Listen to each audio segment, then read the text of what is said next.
Japan दुनिया के सबसे शांत और सुरक्षित देशों में गिना जाता है और इसी भरोसे पर 22 साल की लिंडसे एन हॉकर अपने सपने के साथ 2006 में इंग्लैंड से जापान आई थी। बायोलॉजी में टॉप ऑनर्स लेने वाली, फिटनेस और मार्शल आर्ट्स की शौकीन और हजारों किलोमीटर दूर रहकर भी अपने पेरेंट्स और बॉयफ्रेंड को पल पल की खबर देने वाली लिंडसे एन हॉकर ने किसी बुरे सपने में भी नहीं सोचा था कि टोक्यो की भीड़ भाड़ में उसकी मुलाकात एक ऐसे शख्स से होगी जिसकी खामोश आंखों के पीछे एक भयानक राज छिपा था। वो शख्स बाहर से शांत, आर्टिस्टिक और कल्चर्ड नजर आता था, लेकिन असल में वो अंदर से एक दरिंदा था जो लिंडसे एन हॉकर की मासूमियत का फायदा उठाकर उसकी बेरहमी से हत्या कर देता है। वो इतना चालाक और भेष बदलने में इतना माहिर था कि सैकड़ों जापानीज पुलिस ऑफिसर्स उसके पीछे लगे होने के बावजूद उसे पकड़ नहीं पाए। हालात ये हो गई कि उसे पकड़ने के लिए ब्रिटेन से एक पुलिस टीम को जापान आना पड़ा और जापानीज पुलिस को मजबूर होकर उसके सिर पर 10 मिलियन येन का इनाम रखना पड़ा। उसने पुलिस से बचने के लिए जो तरीके अपनाए थे वो किसी फिल्मी कहानी से कम नहीं थे। पहचान छिपाने के लिए कभी उसने खुद अपना गाल और होठ काटा तो कभी चेहरे का तिल खुद ही उखाड़ दिया। लेकिन इतने से भी जब उसकी पहचान नहीं मिटी तो उसने प्लास्टिक सर्जरी करवाकर अपना पूरा चेहरा ही बदल डाला। सबसे हैरान करने वाली बात यह थी कि यही कातिल जिसने लिंडसे एन हॉकर की जान ली थी बाद में उसी की हत्या को लेकर एक बुक लिखता है और लाखों लोग उस बुक को खरीदकर उस कातिल को करोड़पति बना देते हैं। तो आइए जानते हैं वो शातिर दिमाग वाला कातिल कौन था, उसने कैसे लिंडसे की हत्या की, कैसे उसने पुलिस की गिरफ्त से फरार रहकर जापान और ब्रिटेन दोनों को हिला दिया और आखिर उसने अपनी बुक में ऐसा क्या लिखा था जिससे वो जापान की बेस्ट सेलर बुक बन गई। लिंडसे एन हॉकर का जन्म 30 दिसंबर 1984 को इंग्लैंड के कोवेंट्री में बिल हॉकर और जूलिया हॉकर के घर हुआ था। पढ़ाई में तेज लिंडसे ने अपनी स्कूलिंग किंग हेनरी 8 स्कूल से पूरी की और फिर लीड्स जाकर यूनिवर्सिटी ऑफ लीड्स से साल 2006 में बायोलॉजी में फर्स्ट क्लास ऑनर्स डिग्री हासिल की। पढ़ाई के साथ साथ लिंडसे हॉकर फिटनेस का भी खास ध्यान रखती थी और मार्शल आर्ट्स की ट्रेनिंग लेती रहती थी। ग्रेजुएशन के बाद उसका इरादा मास्टर्स करने का था, लेकिन मास्टर्स करने से पहले वो जिंदगी में कुछ नया और कुछ अलग एक्सपीरियंस करना चाहती थी। उसे जापान हमेशा से फैसिनेटिंग लगता था। वहाँ की ब्यूटी, कल्चर और शांति उसे अपनी ओर खींचती थी, इसलिए वो जापान जाने का फैसला करती है। कई इंग्लिश इंस्टीट्यूट्स में इंटरव्यू देने के बाद उसका सिलेक्शन जापान के सबसे बड़े प्राइवेट इंग्लिश कन्वर्सेशन स्कूल नोवा में हो जाता है। जापान मूव होने को लेकर वो बेहद एक्साइटेड थी। उसका मानना था कि जापान बेहद सुरक्षित देश है। जापान जाने से पहले उसने जापानीज कल्चर को डिटेल में स्टडी किया था और तय किया था कि वहां वो हर किसी से रिस्पेक्टफुल तरीके से मिलेगी। लिंडसे हॉकर को टोक्यो के कोइवा शहर वाली ब्रांच में पढ़ाना था, इसलिए अक्टूबर 2006 में वो जापान की कैपिटल सिटी टोक्यो में रहने चली आती है। वो वहाँ एक किराए के घर पर 2 और फॉरेन फीमेल टीचर्स के साथ रहने लगती है। इंग्लैंड से इतनी दूर टोक्यो में रहने के बावजूद लिंडसे हॉकर अपने पेरेंट्स और बॉयफ्रेंड से रोज ईमेल, स्काइप और फोन कॉल्स के जरिए जुड़ी रहती थी। उस साल 30 दिसंबर को जब उसका बर्थडे आया तो उसके पेरेंट्स जापान आए और ये देखकर उन्हें बेहद खुशी हुई कि उनकी बेटी ने थोड़ी बहुत जापानीज बोलना सीख ली है और लोकल लोगों से उसका फ्रेंडली और वार्म रिलेशनशिप बन गया है। धीरे धीरे लिंडसे वहाँ कंफर्टेबली सेटल हो गई। गर्मियों में उसका बॉयफ्रेंड भी उससे मिलने जापान आने वाला था, इसलिए वो बहुत एक्साइटेड थी। उसके लिए जिंदगी में सब कुछ अच्छा चल रहा था, लेकिन 19 मार्च 2007 को कुछ ऐसा होता है जिसकी कल्पना उसने किसी बुरे सपने में भी नहीं की होगी। उस दिन नोवा से पढ़ाकर जब लिंडसे ट्रेन से वापस घर लौट रही थी, तभी एक 28 साल का जापानी लड़का टेत्सुया इचिहाशी उसके पास आता है और कहता है, आप मेरी इंग्लिश टीचर है। लिंडसे हैरान रह गई। उसने उसे बहुत गौर से देखा, पर वो उसका स्टूडेंट नहीं था। उसने साफ कहा कि शायद उसे गलती हुई है, लेकिन इचिहाशी बार बार इंसिस्ट करता रहा कि वही उसकी इंग्लिश टीचर है। लिंडसे को अजीब लगा क्योंकि वो अपने हर स्टूडेंट को बहुत अच्छे से पहचानती थी, इसलिए उसने फिर से यही कहा कि उसको कोई गलतफहमी हुई है और वो उसकी टीचर नहीं है। इसके बाद लिंडसे ट्रेन से उतरकर अपनी साइकिल से अपने फ्लैट की ओर जाने लगती है, लेकिन कुछ दूर जाने पर उसको एहसास होता है कि वो जापानी लड़का इचिहाशी अब भी उसका पीछा कर रहा है। वो पीछा करते करते सीधे उसके फ्लैट के बाहर तक आ पहुंचता है। वो इतना चालाक था कि अपनी मीठी मीठी बातों से लिंडसे को फंसाने की कोशिश करने लगता है।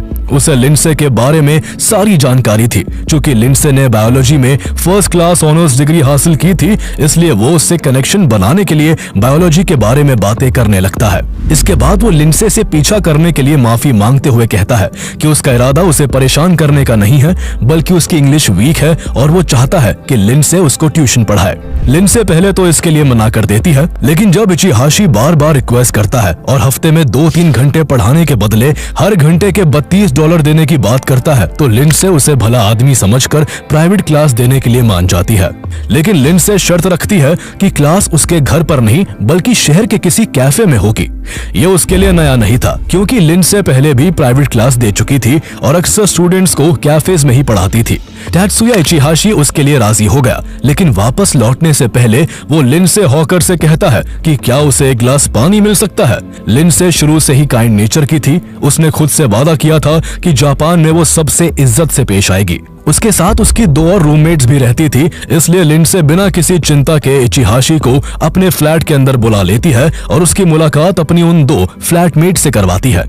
इसके बाद जब लिंडसे उसके लिए पानी लेने चली गई, तब तात्सुया इचिहाशी वही बैठे बैठे एक कागज पर लिंडसे का एक स्केच बना देता है और उस पर अपना नाम, टेलीफोन नंबर और ईमेल एड्रेस लिखकर अपने साइन कर देता है। लिंडसे को वो थोड़ा ऑकवर्ड लगता है, लेकिन वो कुछ नहीं कहती। इसके बाद दोनों 5 दिन बाद एक कैफे में प्राइवेट क्लास के लिए मिलने का प्लान बनाते हैं और फिर तात्सुया इचिहाशी अपने घर के लिए रवाना हो जाता है।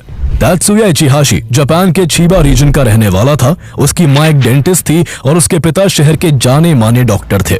साल 2005 में उसने जापान की चिबा यूनिवर्सिटी से डिपार्टमेंट ऑफ हॉर्टिकल्चर में ग्रेजुएशन किया था, लेकिन पढ़ाई के बाद वो कोई काम धंधा नहीं करता था और अपने पेरेंट्स से मिलने वाले 1 लाख जापानी येन यानी करीब 60,000 रुपयों से अपना गुजारा करता था। वो एक फिटनेस फ्रीक इंसान था और अपना ज्यादातर समय जिम, 25 किलोमीटर की साइकिलिंग और इधर उधर घूमने में बिताता था।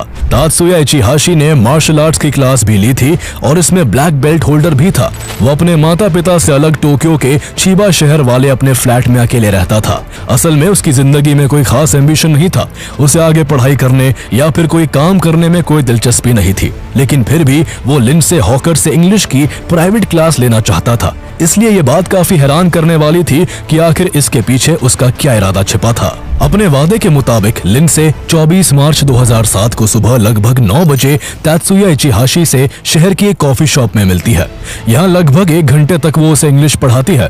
क्लास खत्म होने के बाद जब पैसे देने की बारी आती है, तो तात्सुया इचिहाशी पहले अपनी जेब टटोलता है और फिर उदास होकर लिंडसे से कहता है, मैं घर से पैसे लाना भूल गया हूँ। मेरा घर यही पास में ही है। अगर आप चाहे तो मेरे साथ चलकर वहीं से फीस ले सकती हैं।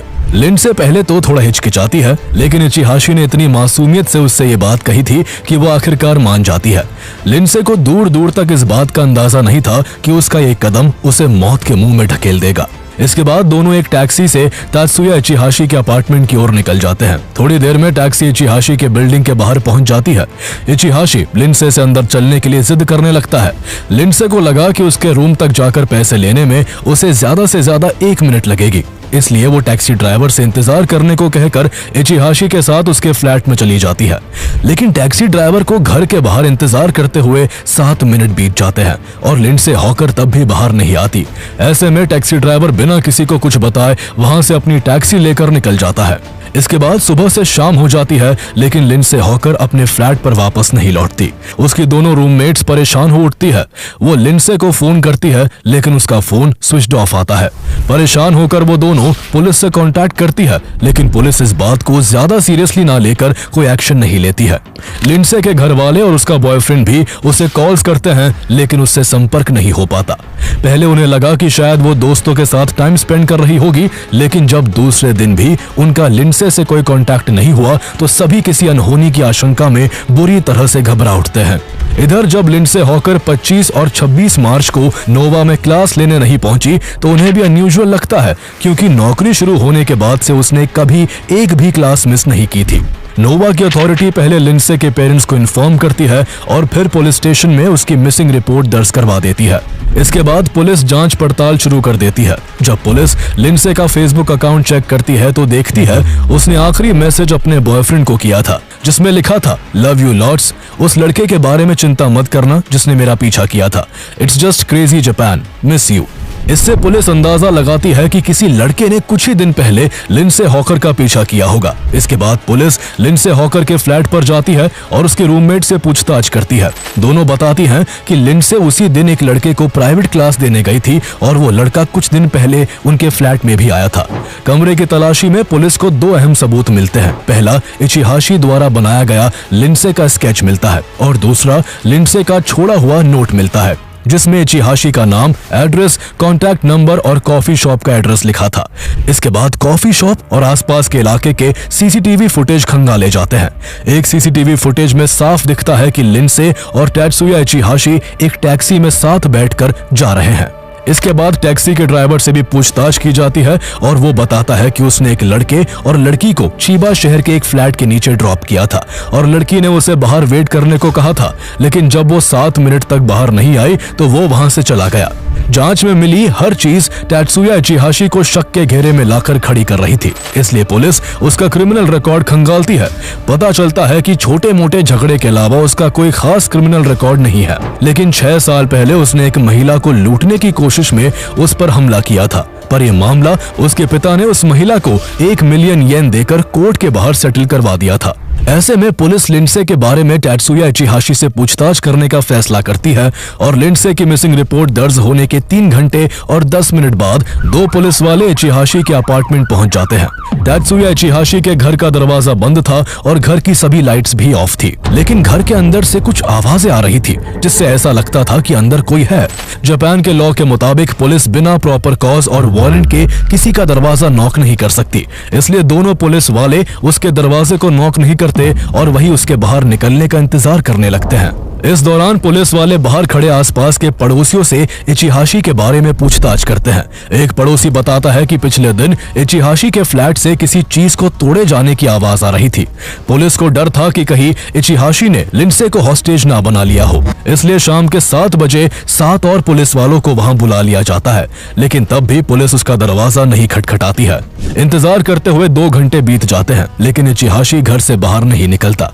अब पुलिस वालों का धैर्य जवाब देने लगा था, लेकिन तभी अचानक जोर से अपार्टमेंट का दरवाजा खुलता है। इचिहाशी बाहर आता है और उसकी पीठ पर एक छोटा सा बैग टंगा होता है।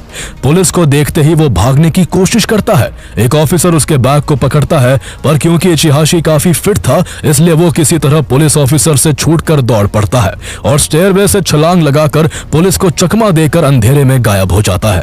इसके बाद पुलिस उसके घर की तलाशी लेने के लिए तेजी से उसके फ्लैट के अंदर घुस जाती है। अंदर सामान इधर उधर बिखरा हुआ था। तभी पुलिस की नजर बालकनी में रखे एक बाथटब पर पड़ती है। बाथटब मिट्टी, रेत और कंपोस्ट सॉइल से भरा हुआ था। जैसे ही एक ऑफिसर नजदीक पहुंचता है उसकी आंखें फटी रह जाती है। बाथटब की मिट्टी से एक इंसानी हाथ बाहर लटक रहा था। पुलिस को सारा माजरा समझते देर नहीं लगती और वो जल्दी जल्दी बालू और मिट्टी को हटाने लग जाते हैं। कुछ ही देर बाद वो भयानक सच सामने आता है जो सभी को हिला कर रख देने वाला था। बाथटब के अंदर लिंडसे हॉकर की नग्न लाश पड़ी थी। उसके बाल पूरी तरह शेव किए गए थे। उसके शरीर पर कई कट्स और चोटों के निशान थे और साफ दिख रहा था कि उसकी हत्या काफी बेरहमी से की गई थी। लिंडसे एन हॉकर, जो जापान को सबसे सेफ देश मानकर यहाँ बड़ी हसरतों से आई थी, यहाँ आने के केवल 6 महीने के अंदर ही वो इतनी दर्दनाक मौत का शिकार हो गई थी। पुलिस को अब इस बात में कोई डाउट नहीं था कि तेत्सुया इचिहाशी ही लिंडसे हॉकर का हत्यारा है। इसलिए लिंडसे हॉकर की डेड बॉडी को पोस्टमार्टम के लिए भेजकर पुलिस शिद्दत से तेत्सुया इचिहाशी की तलाश में जुट जाती है। जगह जगह उसके पोस्टर्स लगाए जाते हैं और वांटेड लिस्ट में उसका नाम डालकर उसकी खोजबीन शुरू हो जाती है। पुलिस को बाथटब से लिंडसे की लाश के साथ मिट्टी और बालू के अलावा उसमें कई डिकम्पोजिंग एलिमेंट्स भी मिले थे।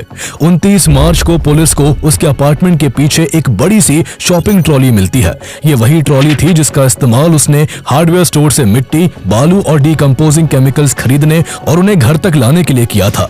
लिंडसे की डेड बॉडी को बाथटब में ही डिकम्पोज करने के लिए इचिहाशी ने ऐसे 6 बार मिट्टी और केमिकल्स खरीदे थे। चूंकि इचिहाशी ने यूनिवर्सिटी में बॉटनी की पढ़ाई भी की थी, इसलिए उसका प्लान लिंडसे की बॉडी को बाथटब में मिट्टी और कंपोस्ट में दबाकर उसके ऊपर पौधे लगाने का था, ताकि कुछ समय बीत जाने पर उसके घर से लिंडसे की लाश ढूंढना मुश्किल हो जाए। उसकी इतनी बेरहम मंशा को जानकर पुलिस को इतना तो समझ आ गया था कि इचिहाशी न केवल फिट बल्कि बहुत शातिर भी है। इसी बीच पुलिस को खबर मिलती है कि इचिहाशी को ईस्ट टोक्यो के एक लव नाम के होटल में देखा गया है। करीब 20 पुलिस वालों की एक टीम वहां पहुंचती है, लेकिन उससे पहले ही इचिहाशी वहां से फरार हो चुका था।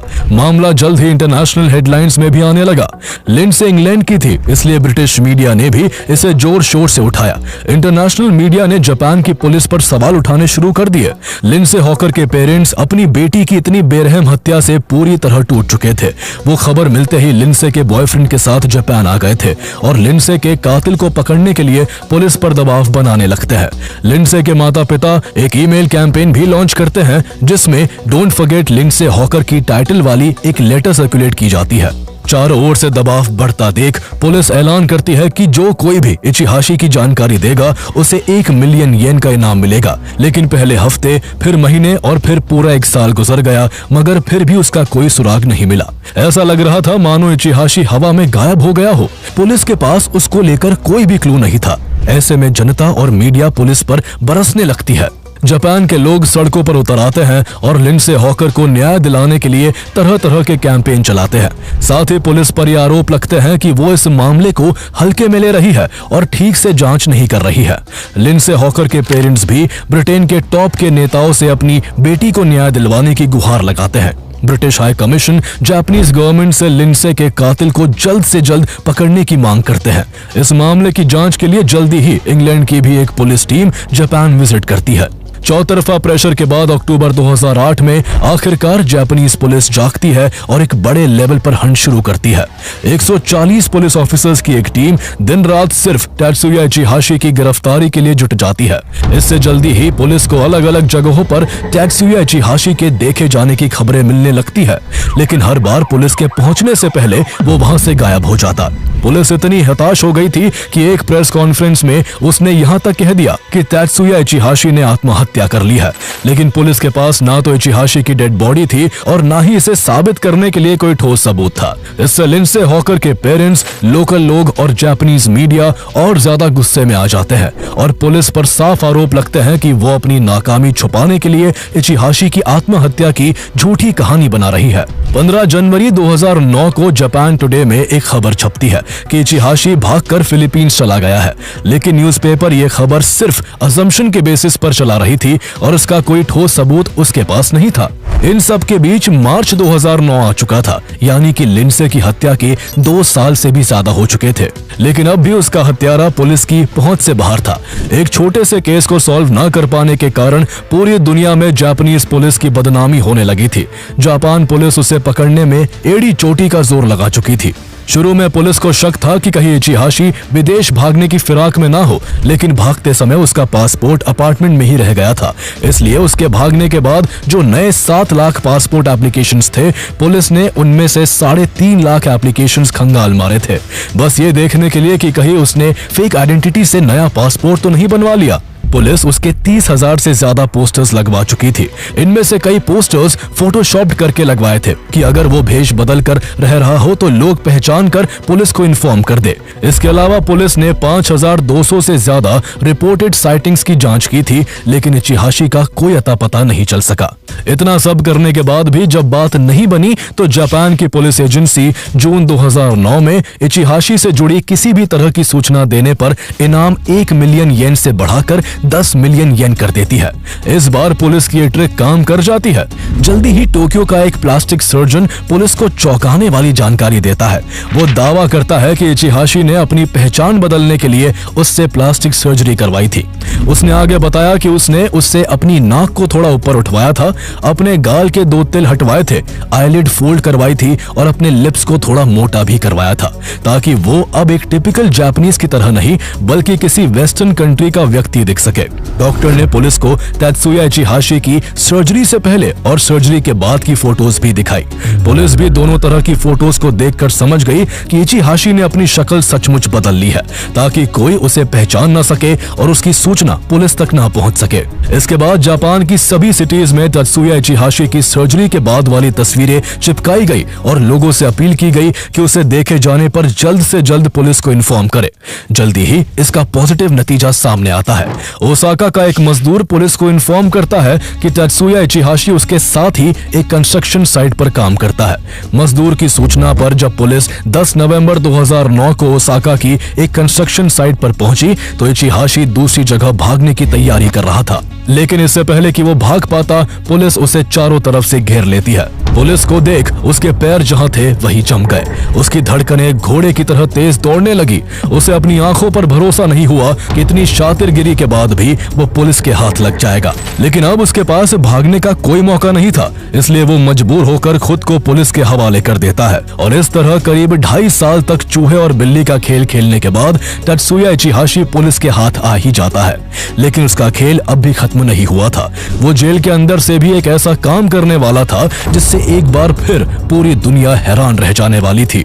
गिरफ्तारी के बाद तेत्सुया इचिहाशी को 23 दिन की पुलिस रिमांड पर भेजा जाता है। शुरुआत में वो चुप रहता है और अपना जुर्म कबूल करने से इनकार करता है, लेकिन जब पुलिस सख्ती पर उतरती है तो वो 24 मार्च 2007 के उस काले दिन की सारी दास्तान पुलिस के सामने खोल कर रख देता है। वो बताता है कि जैसे ही लिंसे पैसे लेने उसके घर के अंदर आई थी वो उससे जबरदस्ती करने लगा था, लेकिन लिंसे ने उसकी इस हरकत का पूरी ताकत से विरोध किया। चूंकि वो भी मार्शल आर्ट्स में ट्रेन थी, इसलिए उसने इचिहाशी से छूटने की काफी कोशिश की थी, लेकिन इचिहाशी भी मार्शल आर्ट्स में ब्लैक बेल्ट होल्डर था, इसलिए उसने लिंसे के चेहरे और शरीर के दूसरे हिस्सों पर एक के बाद एक कई हमले किए। इस दौरान उसने लिंसे की गर्दन पर एक वार इतनी जोर से किया कि उसकी गर्दन की हड्डी टूट गई।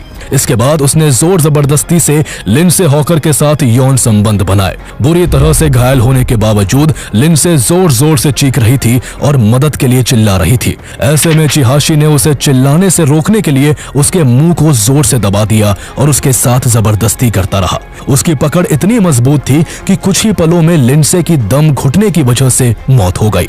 इसके बाद इचिहाशी पुलिस को बताता है कि लिंसे की मौत के बाद वो उसकी लाश को ठिकाने लगाने में जुट गया। उसने पहले अपने बाथरूम में लगे बाथटब को तोड़ा, उसे खींचकर घर की बालकनी में लाया और फिर उसमें लिंसे की बॉडी को डाल दिया। इसके बाद उसने उस बाथटब को ऊपर से मिट्टी, बालू और डिकम्पोजिंग एलिमेंट से भर दिया ताकि जल्द से जल्द लिंसे की बॉडी डिकम्पोज हो जाए। उसने लिंसे के बाल भी शेव कर दिए थे क्योंकि वो जानता था कि बालों को डिकम्पोज होने में काफी वक्त लगता है।